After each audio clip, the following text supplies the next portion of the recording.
Femi always had a taste for the finer things in life. Growing up in a small village in Nigeria, he came from a Christian home where his family struggled to make ends meet.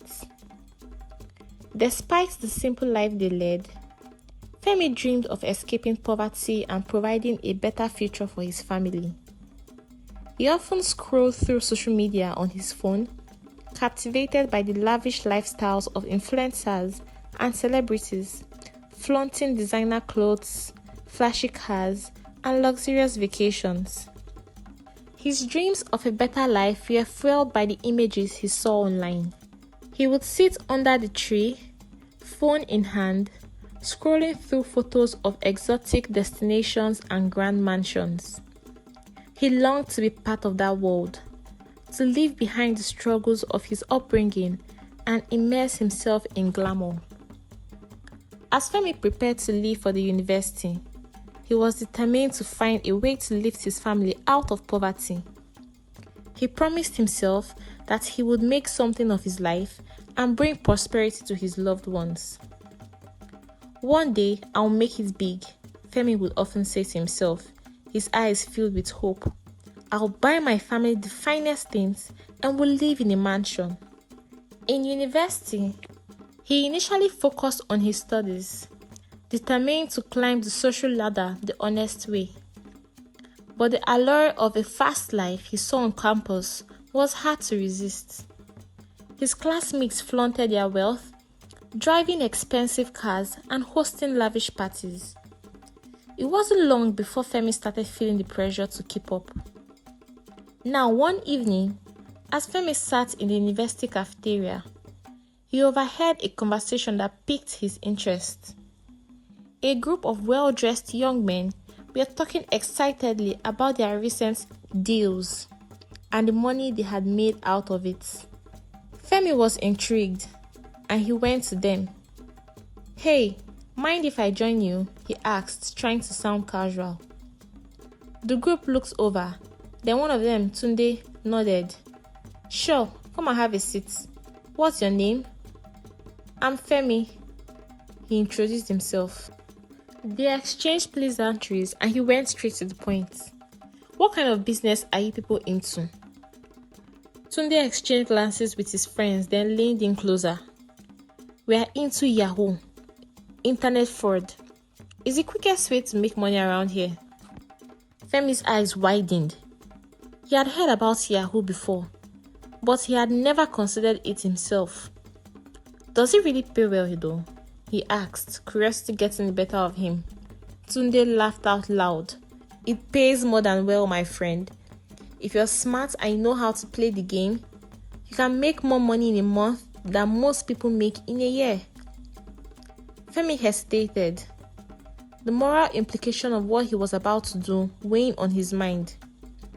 But the lure of quick money and the chance to finally live the life he had always dreamed of was too strong to ignore. "Okay, how do I get started?" Femi asked, his voice filled with a mixture of excitement and trepidation. Tunde grinned. "Come to our place tonight, we'll show you the ropes." That evening, Femi found himself in a luxurious apartment filled with latest gadgets and expensive furnishings. Tunde and his friends introduced him into the world of YAHOO, explaining the different scams they ran and the tools they used. "First, you need a laptop and a good internet connection," Tunde said, handing Femi a new sleek laptop. "We'll set you up with everything you need." Over the next few weeks, Femi learned the tricks of the trade. He created fake profiles, crafted convincing sub-stories, and sent out countless emails to potential victims. At first, it felt strange and uncomfortable. But as the money started to roll in, Femi's reservations faded away quickly. He bought expensive clothes, partied at the most exclusive clubs, and drove a sleek new car. The transformation was too fast, and Femi reveled in his new lifestyle. The promise he had made to himself fueled his determination to succeed, no matter the cost. Yet, as the months went by, the money started to dry up. The competition in the YAHOO business was fierce, and Femi realized he needed an edge to stay ahead. That's when he heard about a powerful babalawo, a traditional witch doctor who would enhance his fraudulent activities. One humid evening, he found himself standing in front of the babalawo's shrine, deep in the outskirts of Lagos.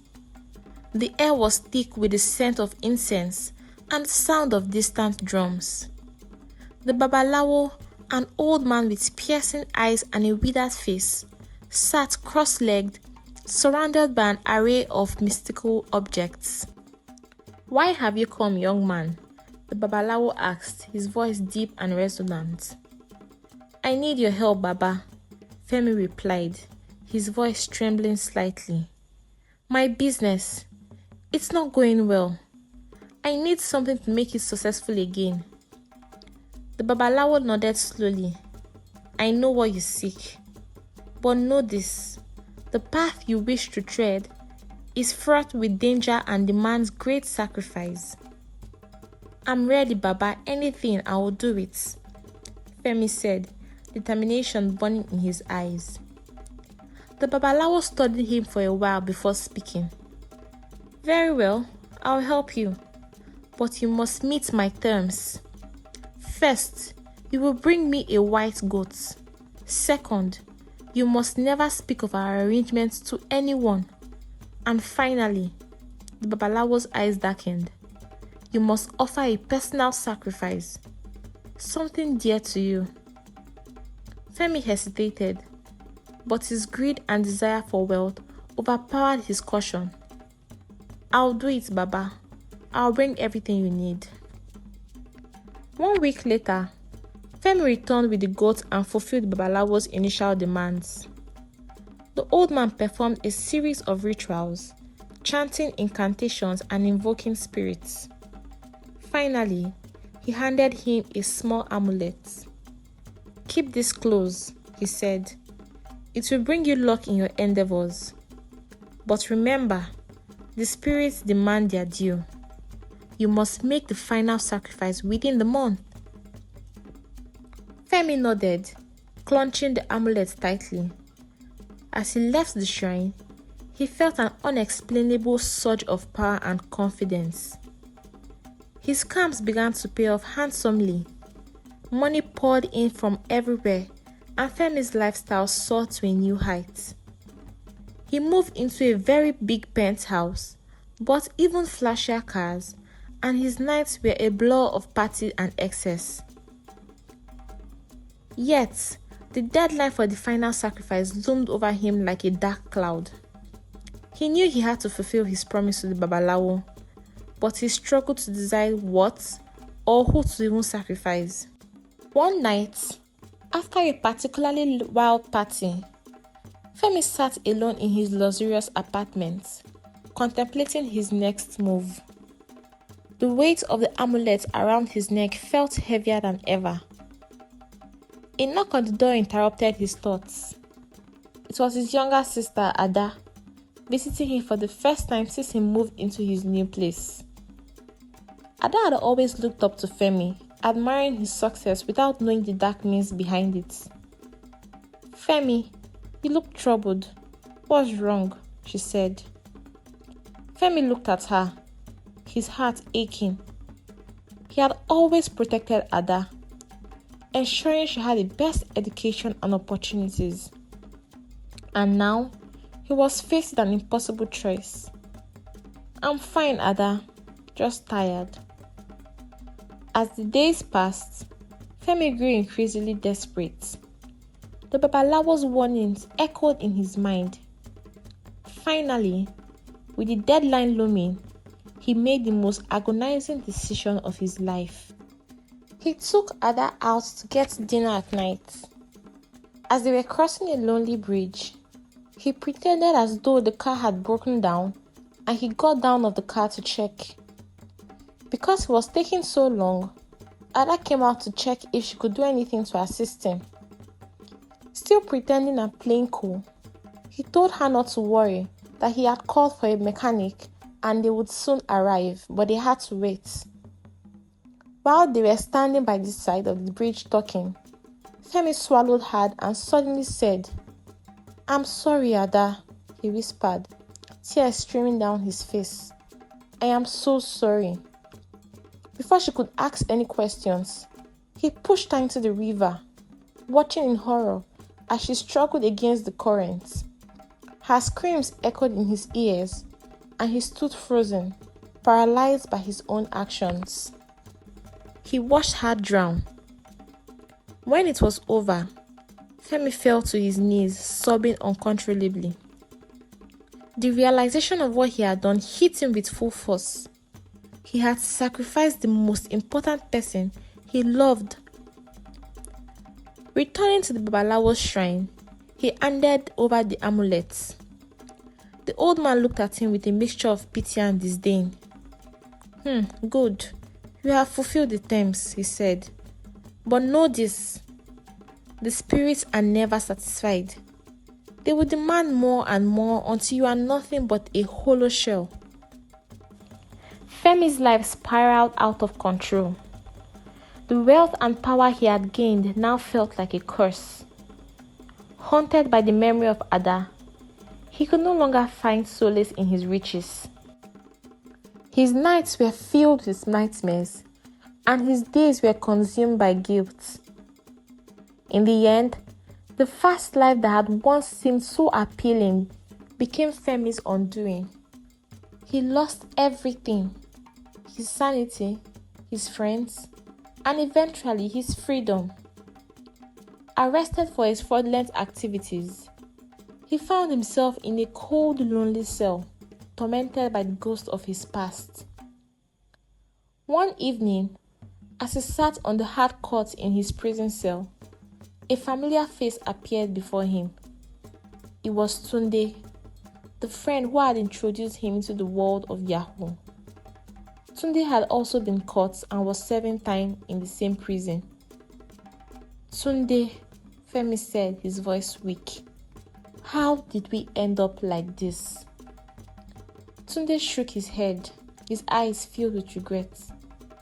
"We let our greed come out of us. We forgot what really mattered." As they talked, Femi realized that no amount of wealth or luxury could ever make up for the loss of his sister and the pain he had caused his family. He knew that he had to find a way to make amends, even if it meant living with the guilt for the rest of his life. The days in prison were long and filled with reflection. He began to seek solace in the prison chapel, attending services and talking to the chaplain. Slowly, he started to find a sliver of peace, though the weight of his actions would never fully leave him. One day, as he knelt down to pray, he felt a strange sense of calm wash over him. He whispered a prayer for Ada, asking for her forgiveness and hoping she was at peace. In the years that followed, Femi dedicated himself to helping others avoid the same mistakes he had made. He spoke to young men about the dangers of the fast life and the importance of integrity and hard work. While he could never undo the past, he hoped to prevent others from falling into the same trap. As his time in prison neared the end, Femi received a visit from his parents. Their faces were lined with sorrow and disappointment, but also a glimmer of hope. "Femi," his mother said, "we've missed you so much. We forgive you. Come home when you're ready." Tears streamed down Femi's face as he embraced his parents.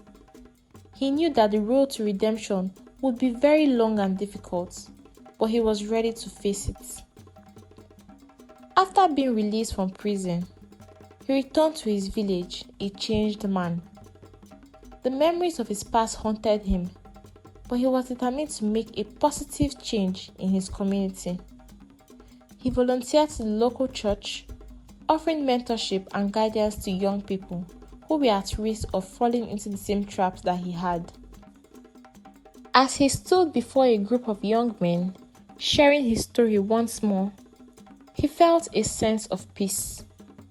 He had lost so much, but he had also found a way to turn his pain into something meaningful. The path to redemption was not easy, but it was the one he was committed to walking. And as he finished his talk, he looked up at the faces before him, hoping that his story would serve as a warning and a beacon of hope for those who still had a chance to choose a different path.